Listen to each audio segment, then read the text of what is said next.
ça, je vous l'ai dit, mais aujourd'hui, on va parler de Gringot. Du coup, je vais me mettre en partage d'écran. Donc, ne vous inquiétez pas, là, on ne voit plus le chat sur l'écran, mais moi, je vous vois, donc n'hésitez pas à réagir. Gringot, c'est quoi? C'est un établissement bancaire. Alors, c'est pas tout à fait un établissement bancaire, mais c'est un établissement de paiement.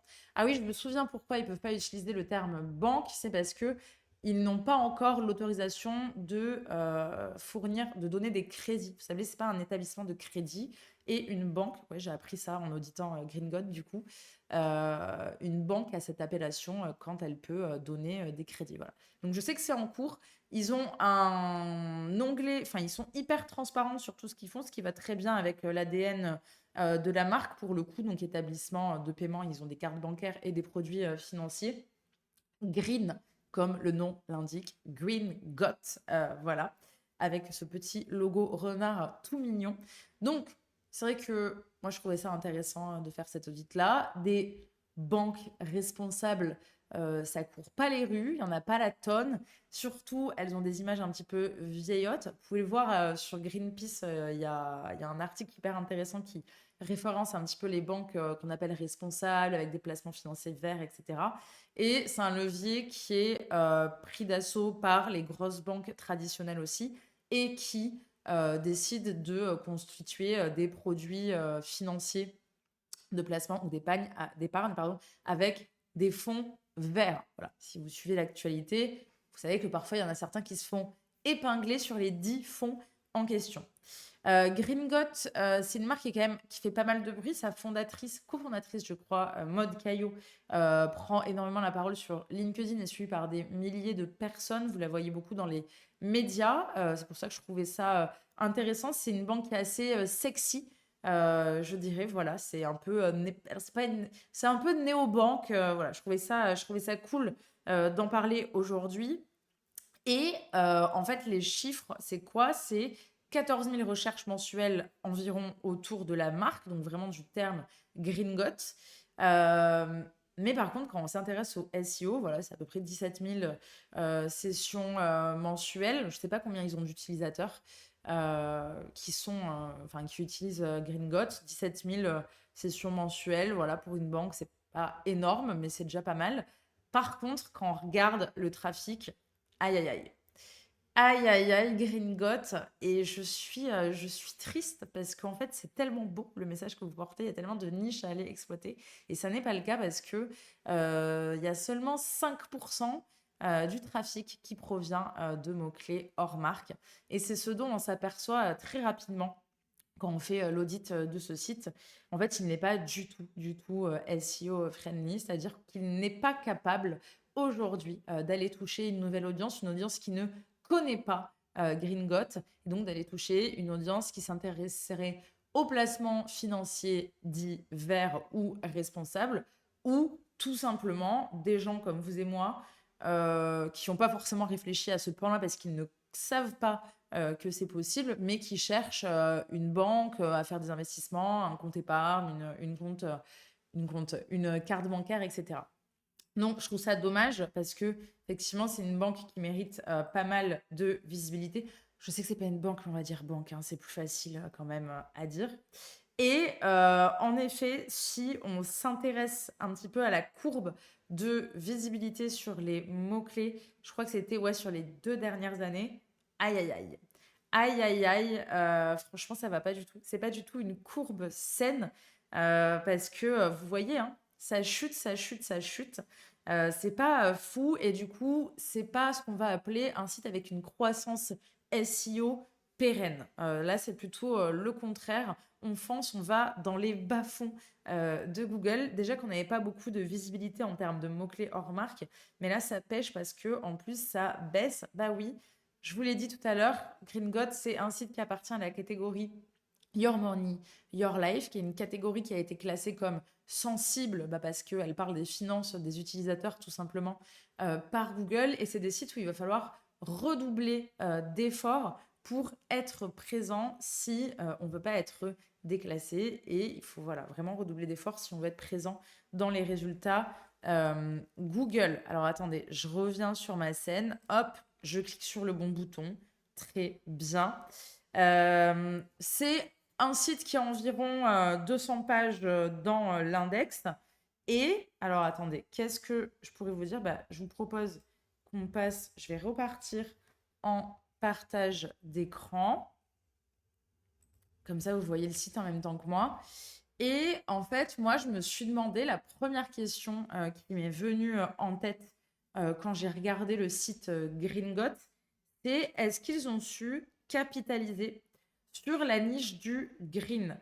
Il y a plusieurs mots-clés qui sont assez intéressants comme banque écologique, plus de 390 recherches mensuelles quand même, banque verte 590, carte bancaire verte, ou encore banque responsable, banque écolo, banque en ligne éthique.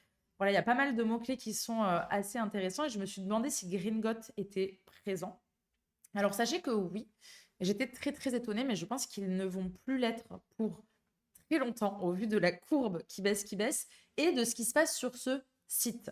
En effet, alors c'est la homepage qui arrive, celle sur laquelle je suis là, qui arrive majoritairement à aller choper des places dans le top 5, on va dire, sur ces mots-clés. Des mots-clés qui sont assez niches, mais il y a quand même de la concurrence parce que ce n'est pas les seuls sur le marché. Alors en plus, oui, compliqué parce qu'ils n'ont pas le droit d'utiliser le mot-clé banque dans leur contenu. Donc c'est pour ça, à mon avis, que ça n'apparaît absolument pas sur le site web. J'aurais tendance à dire que dans certains secteurs, on peut jouer les petits filous avec les titles, etc. À mon avis, les organismes financiers, ça rigole pas. Mais ils arrivent quand même à se positionner là-dessus. Pourquoi? Je pense qu'il y a une grosse part de responsabilité qui est liée aussi au traitement médiatique, donc au contenu off-site qui sont disponibles sur le web, sur Gringot, de façon assez organique. C'est un établissement qui fait beaucoup parler de lui. Et en plus, vous le verrez, ils ont pas mal de ressources sur les fonds utilisés, la transparence, etc. sur leur site. Donc je pense que Google a capté que eux, on pouvait les catégoriser dans dans cette catégorie, tout simplement. Donc la niche du green, elle est exploitée malgré eux, finalement. Je pense qu'effectivement, on pourrait renforcer les signaux. Donc, à la fois à travers la homepage, en proposant un petit peu plus de contenu autour de l'éthique, du responsable, de l'écologique, du green. Parce que, pour le coup, on est sur des choses qui sont assez génériques. Déjà, quand on regarde le title, vous allez le voir ici, le vrai pouvoir, c'est votre argent. Alors, génial, je trouve que c'est un claim génial, mais on ne retrouve pas ces notions d'éthique, d'écologie, etc. Il y a peut-être un truc à jouer là-dessus pour renforcer les signaux. Et surtout, effectivement, en fait, on n'a pas de contenu sur la homepage. On va avoir entré dans la nouvelle ère financière, ok, choisissant un produit pour enfin reprendre le pouvoir sur votre argent. Ok, on retrouve le claim, mais quoi concrètement, c'est quoi reprendre le pouvoir sur son argent? Donc je pense que ça, c'est des signaux qui mériteraient à être exploités. Et en plus, ah ouais, il y a un gros souci sur le site.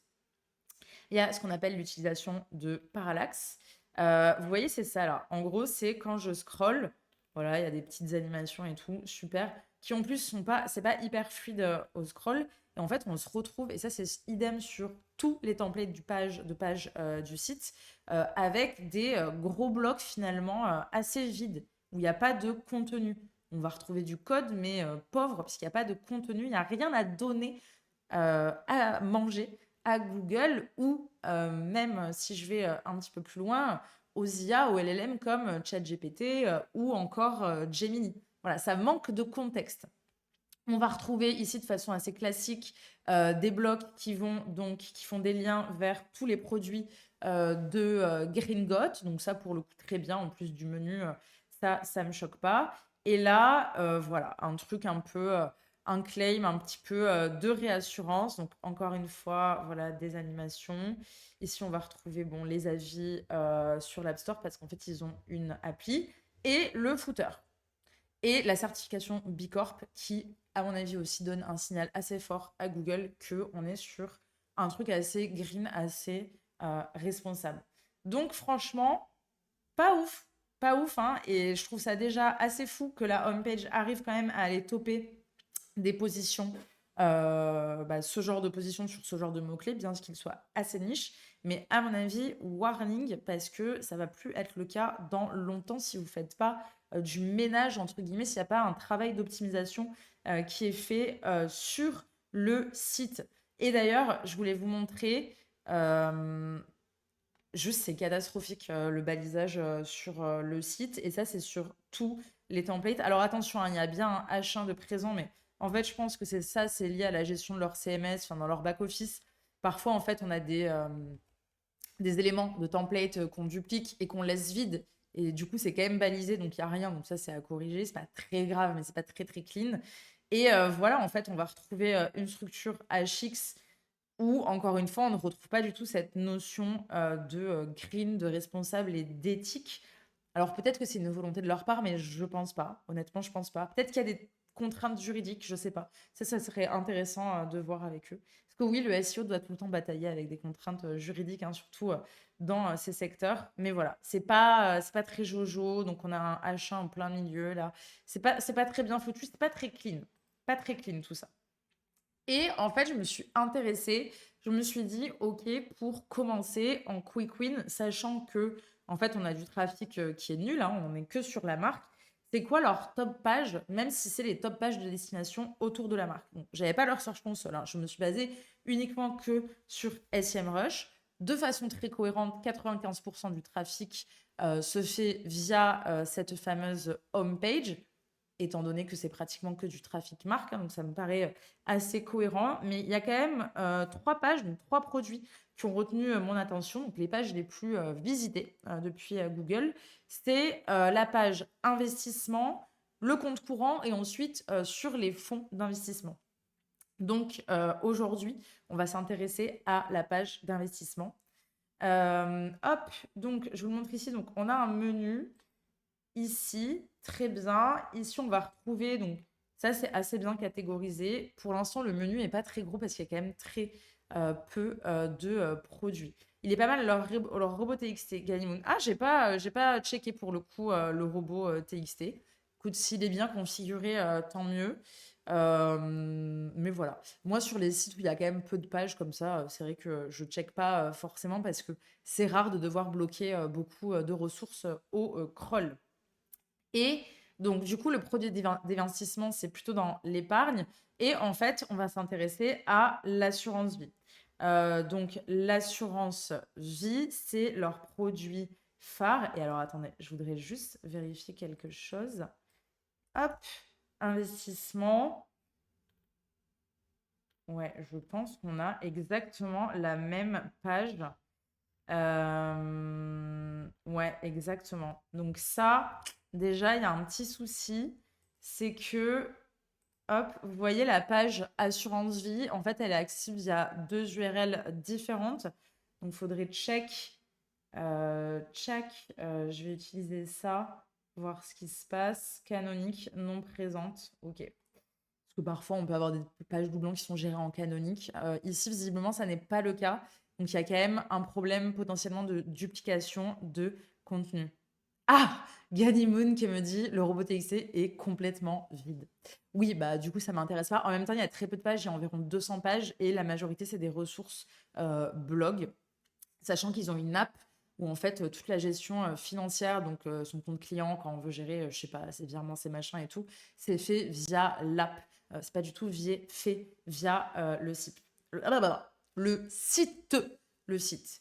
Moi, j'ai quand même un souci du coup avec cette page, c'est que on est sur un produit d'investissement qui va cibler l'assurance vie et le terme assurance vie, si on fait un ouais, voilà. Donc, il est quand même très peu visible. Alors, attendez, hop, si je mets le petit truc. Ouais, il est présent 4 fois, ce qui est pas fou quand même pour une page ou un mot-clé aussi concurrentiel. Et en fait, il faut savoir que, donc vous voyez, on retrouve ce truc-là, c'est un peu chiant, hein. Enfin, il y a pas de contenu. Il faut savoir que le terme assurance vie, c'est un mot-clé qui est très très générique, qui est extrêmement recherché sur Google et qui a du lourd en termes de concurrence.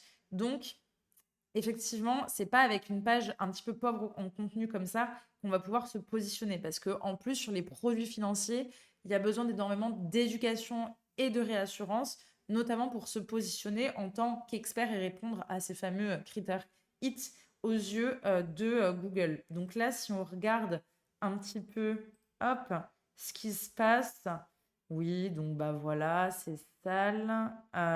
Et voilà, on n'a pas le terme assurance vie en plus en H1. Ne laissez pas votre épargne stagner dans les industries du passé. Très bien, mais ça, pareil pour Google, même enfin, placement financier, on l'a pas, épargne placement, on l'a pas, etc., qui sont quand même des mots-clés qui pourraient être assez intéressants pour donner du contexte à la page. Donc ici, on va avoir un peu un truc comme un produit. Ça, là, on n'en parle même pas. Et par contre, effectivement, ce que je trouve intéressant, c'est que on va avoir des chiffres de rentabilité sur le produit, etc. Donc ça, c'est pas mal. Voilà, avec des petits trucs de réassurance. Et ici, donc, je pensais que c'était des contenus cliquables, mais pas du tout. C'est encore une fois les avantages de l'assurance vie et la façon dont ils vous accompagnent. Et ça, pour le coup, je trouve ça dommage parce que typiquement là, ces thématiques-là, préparer un achat immobilier, épargner pour mes enfants, investir pour mon futur, préparer ma retraite, c'est typiquement des thématiques qu'on aurait pu traiter à travers du contenu spécifique pour venir renforcer cette page de contenu sur des autres pages qui suivraient potentiellement ce chemin-là, hein. Donc ça, je trouve ça dommage. Et ensuite, on a une FAQ. Alors, une FAQ, ouais, c'est une sorte de FAQ coulisses où les contenus, voilà, sont quand même assez pauvres. Par contre, sur tous les liens qu'ils fournissent, le contenu est détaillé, on a beaucoup plus d'infos. Moi, ce que je voulais vous montrer, c'est que... Qu'est-ce que je voulais vous dire sur l'assurance vie? Ah oui, on n'exploite pas non plus du tout la niche green. Il y a quand même des mots-clés qu'on pourrait aller cibler avant de s'attaquer à assurance vie, qui est très générique et qui est quand même beaucoup emprunté par la concurrence. Assurance vie verte, 140. La page est positionnée 80e, donc autant dire pas du tout visible, mais Google a quand même voilà, vu des petits signaux qui peuvent la faire remonter. Compte investissement, 34e, 110 recherches mensuelles. Et en fait, je voulais vous montrer aujourd'hui les concurrents qui font mieux et qui arrivent à se positionner sur le mot-clé assurance vie. Et c'est tout à fait ce que j'aurais fait. Donc, vous voyez ici, on a un exemple de la banque populaire. Alors, la banque populaire. Et en fait, le terme assurance vie, c'est un terme qui est un petit peu hybride parce qu'il est tellement générique que l'intention de recherche, elle est un peu hybride. Ça peut à la fois vouloir on prend des informations sur qu'est-ce que c'est, à quoi ça sert, quel type d'assurance vie il existe sur le marché. Et ensuite, on passe à la décision finale avec ouvrir une assurance vie, ouvrir un compte assurance vie banque, etc. Machin. Mais pour aller toper ce gros mot-clé générique, en fait, ce qu'ils font tous, c'est plutôt de se positionner avec des pages très hybrides. Donc ici, on le voit, c'est plutôt un truc assez informationnel. Pourquoi adhérer à un contrat d'assurance vie? Et on va retrouver directement le module d'estimation, un module qui est hyper utilisé par les établissements financiers. Et en fait, ce que j'aime beaucoup, c'est que ici, tout est catégorisé. On va avoir tous les avantages de l'assurance vie. Hop, donc tout est sur la même page, hein, vous voyez, comprendre l'assurance vie et la FAQ liée à l'assurance vie. Donc là, on voit clairement que c'est potentiellement en plus des FAQ qui sont à la fois SEO, parce que voilà, la différence entre un contrat d'assurance vie et un contrat de prévoyance, à mon avis, c'est des questions qui sont posées par les internautes et qu'on retrouve en PA sur le mot-clé assurance vie. Donc on voyait en fait, on a un vrai cluster, une vraie page pilier qui vient répondre un petit peu à toutes les intentions de recherche finalement, avec quelque chose de très produit là-haut qui va essayer d'aller driver de la conversion, du coup, du lead. Quelque chose de très éducatif, les avantages, comprendre, etc. Hop, donc on a tout ça. Vous voyez, la page, elle est assez longue, mais moi, j'aime bien le fait que ce soit catégorisé comme ça avec un mini sommaire et la FAQ. Et ensuite, ce qu'on va avoir, c'est des blocs de maillage interne complètement cohérents parce qu'on reste dans les produits d'épargne de la banque populaire. Voilà, donc ça, moi, je pense que c'est plutôt des contenus de type comme ça, vers lesquels il faudrait se tourner. Et idem pour la banque postale. On va avoir une grosse page un petit peu hub autour de l'assurance vie avec, d'abord, on commence par tous les contrats de la banque et des pourquoi souscrire. On va avoir des pages filles pour chaque produit autour de l'assurance vie et chaque problématique. Donc, on va avoir la retraite, l'assurance vie, etc. Et voilà, vous voyez, il y a plein de supports qui sont possibles. Et on a, pareil, donc tout ça, encore une fois, est sur la même page, la section bien comprendre l'assurance vie avec un enrichissement vidéo. Ça, ce que je trouve aussi assez génial parce que si on regarde ce qui se passe sur assurance vie, je ne suis pas en offre privée là, mais hop, on va regarder quand même. Est-ce qu'il y a des... Donc, vous voyez les PA qu'on va retrouver ici, beaucoup d'actu. Est-ce qu'il y a des vidéos? On n'a pas forcément de vidéos indexées sur le mot-clé, mais ça n'empêche que ça peut être quelque chose, un format intéressant si vous l'avez pour enrichir votre page. Et bien évidemment, ici elle est à télécharger, mais moi ce que je conseille toujours, c'est que quand on met une vidéo pour enrichir sa page, en fait la transcription textuelle, on ne fait pas toute la transcription, mais on accompagne la vidéo d'un texte qui va reprendre toutes les grandes parties et les grands sujets de la vidéo. Ça permet d'ajouter du contexte sémantique à Google, donc je trouve ça assez génial. Donc voilà, c'est des pages comme ça que je voulais vous montrer. Et on va retrouver ce que je trouve hyper malin, du coup, les articles de blog liés à l'assurance vie qui sont maillés à cette fameuse page hub autour de l'assurance vie. Donc c'est vrai que quand on voit Gringot à côté, on se dit que c'est assez pauvre. Du coup, moi, ce que j'aurais fait, alors attendez, parce que j'ai pris un peu d'avance. Il y a des choses que j'ai pas dit que je voulais vous dire. Ce que j'aurais fait. Ah oui, c'est ça, parce qu'il faut que je vous montre. En fait, dans la partie ressources, ressources, où est le blog? Où est le blog? Je sais qu'il y a un blog. Où est-il? Alors attendez, je vais aller dans le footer. Je l'ai vu, hein, le blog. Désolée, je vous fais mal. J'espère que vous ne me regardez pas trop. Si, regardez-moi, écoutez-moi, écoutez ce live. Voilà, il y a une partie blog. Oui, voilà, c'est ça, ce n'est pas un sous-domaine. Et en fait, on va avoir des catégories, voilà, donc des catégories qui sont pas, qui sont des catégories qui sont pas indexées, hein. La page est, alors attendez, ça charge. Ça va juste charger de façon dynamique tous les articles qui sont associés à cette catégorie, mais la page hub catégorie assurance vie n'est pas optimisée pour le SEO. Vous allez voir, bon, ça prend un petit peu de temps à charger. Je pense que c'est ma co. On a pas mal d'articles quand même qui sont liés à l'assurance vie. Enfin, pas mal. Voilà, on en a 7, ce qui est déjà, ce qui montre qu'il y a déjà un travail SEO. Mais du coup, en fait, on se retrouve avec un site où on va avoir nos produits financiers, puis un répertoire un peu fourre-tout de blogs avec des articles autour de ces produits financiers.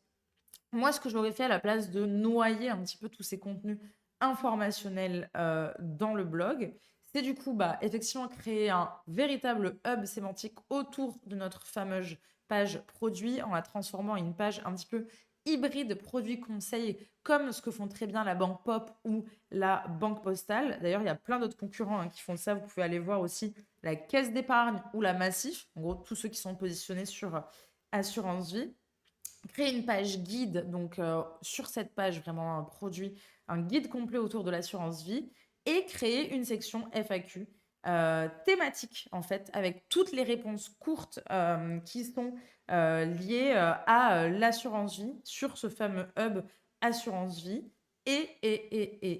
Parce qu'il risque d'y avoir beaucoup plus de contenu lié à l'assurance vie. Donc, en plus de mailler ça à ma page hub, tous mes articles un petit peu connexes, il y a un truc que fait très bien Meilleur Taux. La page est canon, hein, je ne vous la montre même pas. Après, on est dans un esprit aussi de comparaison, etc. Mais il y a vraiment plein de pépites SEO sur lesquelles s'inspirer. Mais il y a un truc que fait Meilleur Taux que je trouve génial.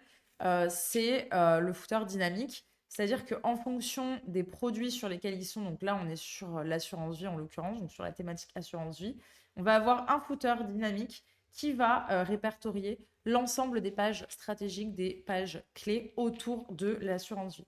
Donc on va avoir tout ce qui concerne les contrats, la fiscalité, la gestion, donc souscrire, le retrait, la procuration, donc tous les trucs un petit peu juridiques, pratico-pratiques, et tous les trucs un petit peu plus informationnels, guides, qui vont venir répondre à des questions très spécifiques et éduquer les internautes.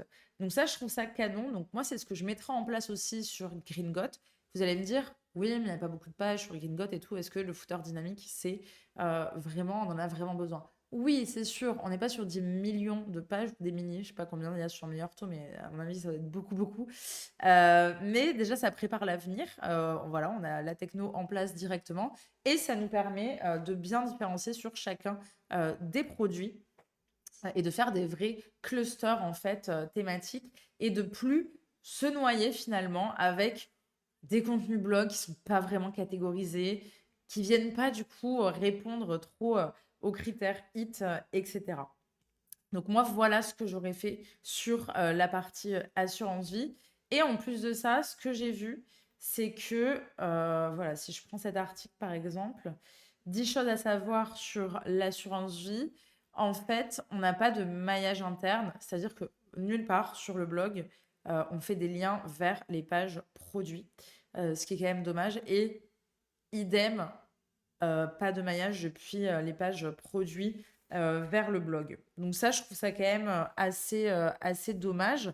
Excusez-moi, je reprends mes notes. Est-ce que c'est clair pour vous? Est-ce que vous avez des questions? Non? Très bien. Hop, si vous n'avez pas de questions, n'hésitez pas à réagir et à me poser des questions dans le chat. Mais effectivement, je voulais vous montrer aussi, bon, je vais en parler tout de suite parce que on est dessus. Vous savez, un des critères HIT, un truc qu'il faut beaucoup, beaucoup travailler, surtout si on est en Your Money, Your Life, c'est la fiche auteur. Alors, ça peut paraître un peu basico-basique, mais je vous jure que les fiches auteurs sont souvent cradingues. Elles ne sont pas travaillées. Là, déjà, il y en a une. C'est-à-dire qu'on a un auteur, Théo, voilà, qui est gestionnaire de patrimoine chez Gringot. C'est tout. C'est tout ce que je sais sur Théo. Et je trouve ça dommage parce que visiblement, c'est des véritables experts. Donc je trouve ça quand même dommage de ne pas assez mettre en avant ces auteurs qui pourraient venir renforcer toute la partie hit du site. D'ailleurs, ce que je tiens à dire, c'est que tout le répertoire blog, selon SEMrush encore, fait zéro trafic. C'est-à-dire que tous les articles qui ont été créés ne sont pas visibles dans Google, en tout cas, ils ne sont pas cliqués. Et donc, ça impacte quand même majoritairement tout le domaine, parce qu'un domaine où il y a une grosse partie des pages qui font zéro trafic, bah, ça peut l'impacter fortement, en fait. Ça n'envoie pas des signaux positifs, très positifs à Google. Donc, il y a quand même un travail à faire au niveau du blog, bah, déjà de calibrage des sujets, je pense, de maillage interne, etc. Et aussi au niveau des fiches auteurs. Donc, ce qu'on veut, c'est une vraie bio, en fait. Une vraie bio, son nom de famille, comme si on créait une petite fiche Wikipédia, faire une petite entité autour de cet auteur, en plus de pouvoir retrouver l'ensemble des articles possibles. Et je voulais vous parler d'un autre truc, c'est que dans les ressources, ce que j'ai trouvé canon, oh là là, bah, est-ce que c'était dans les ressources? Je sais plus. Mais à un moment, sur le site, on a un simulateur de PER, du PER, vous savez, simuler votre potentiel. Ah voilà, très bien. Hop, donc peu importe, oui, j'ai compris, très bien. Et en fait, le simulateur, c'est sur un sous-domaine. Bon, pourquoi pas? Je sais que souvent, les sites ont besoin de les mettre sur des sous-domaines, etc. C'est pas forcément le cas. Par exemple, Boursobank le fait très bien sur son domaine principal. Je trouverais ça mieux que ce soit directement associé à la page, à une page, voilà, simulateur qui soit bien maillée depuis le menu, etc. Ça rajouterait de la force sémantique. Et en plus, pour le sous-domaine, c'est un peu dommage, ça apporte moins d'autorité, et surtout pour le netlinking. C'est vrai que si c'était pas sur un sous-domaine, on pourrait imaginer vouloir positionner cette page sur simulateur PER. C'est un mot-clé qui existe. La page n'est pas du tout visible. Et du coup, faire des liens vers cette page, et qui, du coup, se rebalancerait sur tout le domaine, là, c'est un peu dommage. Mais bon, à la limite, ça, c'est OK. La page n'est absolument pas optimisée sémantiquement, hein. À aucun moment, on a simulateur PER en H1, etc. Voilà, on a juste très peu de contenu, c'est très pauvre. Donc, c'est clair que ça ne va pas nous permettre de remonter sur ce mot-clé. Tout à fait. Donc, moi, je m'occuperai aussi du simulateur en Prio 2, en plus de mes 3 pages produits que je vous ai cités tout à l'heure. Et qu'est-ce que j'ai remarqué encore sur le site qui, selon moi, encore une fois, n'allait pas, c'est que on a une FAQ. Ah, la FAQ. La FAQ. La FAQ, elle m'a agacée. Pourquoi? Parce que moi, je suis très en colère contre les FAQ en sous-domaine à chaque fois. Parce que je trouve ça terrible, mais terrible. À chaque fois, c'est pas, ça marche pas, etc. Vous savez, souvent, c'est des solutions type Zendesk, etc., qui sont poussées. La gestion est galère. En termes de SEO, c'est une galère. Enfin, franchement, c'est pas ouf. Et en fait, la FAQ, on arrive donc sur un autre sous-domaine et bah, voilà, on va avoir une FAQ un peu fourre-tout qui est quand même un petit peu catégorisée. Donc voilà, les produits structurés, etc. Moi, en fait, ce que je trouve dommage avec ce sous-domaine FAQ, c'est que déjà, pareil, ils génèrent genre zéro trafic. Il est en chute libre sur les mots-clés depuis décembre 2024. Donc encore une fois, c'est des performances qui peuvent impacter tout le domaine. Et et c'est nul. C'est nul. Alors, c'est pas nul, je comprends l'intérêt, on a tout centralisé au même endroit, etc. Mais vos FAQ, vous pouvez avoir une page FAQ un peu générique qui va parler de la marque au global, si vous voulez, voilà, votre page FAQ dans votre domaine directement. Et ensuite, vos FAQ spécifiques thématisées, elles doivent se retrouver en fait dans vos répertoires thématiques, genre votre répertoire assurance vie, votre répertoire compte courant, carte bancaire, que sais-je. Parce que sinon, ça va diluer en fait tout simplement le poids sémantique de cette page. Donc moi, ce que je ferai là, c'est un audit des contenus de toute cette FAQ et faire une migration vers le domaine principal. Donc, une page FAQ un peu générale sur Gringot au global, plus via les hubs produits qu'on aurait retravaillés. Je check en amont s'il y a des performances sur GA4, parce que avant de tout migrer ou de supprimer des contenus, visiblement, elle ne génère pas de trafic, mais il y a peut-être du trafic depuis la navigation interne. Donc ça, c'est intéressant à voir. Mais voilà, essayez d'éviter les sous-domaines FAQ, surtout les solutions type Zendesk et tout. Franchement, c'est à fuir. Euh, voilà ce que je voulais vous dire sur Gringot. J'espère que ça vous a plu. J'ai essayé de catégoriser un petit peu par ce qui me semblait le plus important ou pas. Donc, si on résume sur Gringot, ce que je ferai en premier, c'est que je m'attaquerai à l'écosystème assurance vie avec une refonte complète en fait de cette fameuse page produit et je créerai par contre des vrais clusters thématiques. Donc, en prio assurance vie, parce que c'est la première page, le premier produit visiblement qui est visiter. Après, à reboucler en termes de business, est-ce que c'est celui qui rapporte le plus de chiffre d'affaires, entre guillemets? Je ne sais pas vraiment si on peut parler comme ça pour une banque, mais ouais, de chiffre d'affaires. À voir. Ensuite, je m'attaquerai au simulateur PER Assurance Vie. Pareil pour l'optimiser et faire en sorte que la page remonte dans les résultats de recherche. Puis au sous-domaine FAQ et au blog, je les mets sur le même niveau de prio parce que c'est pour l'instant des espaces qui génèrent genre zéro trafic. Je vous le dis, on a 200 pages sur le domaine, sachant qu'il y a 8 produits, un truc comme ça. La majorité des pages, quand même, c'est du blog et de la FAQ. Du coup, du blog. Donc, je pense que, effectivement, s'il y a genre zéro signaux de trafic dessus, c'est pas très bien. Et du coup, je retravaillerai mes fiches auteurs en top prio sur la partie blog. Et d'un point de vue netlinking, ah oui, j'avais fait une comparaison aussi. Hop, attendez, je me remets ici. Coucou. J'avais fait une petite comparaison vite fait netlinking avec les principaux concurrents. Donc, j'avais pas pris des banques traditionnelles, mais j'avais pris Helios, la Nef et Goodvest. qui sont des établissements qui sont assez similaires à Gringot pour le coup. Euh, En termes d'autorité, on est un peu en deçà.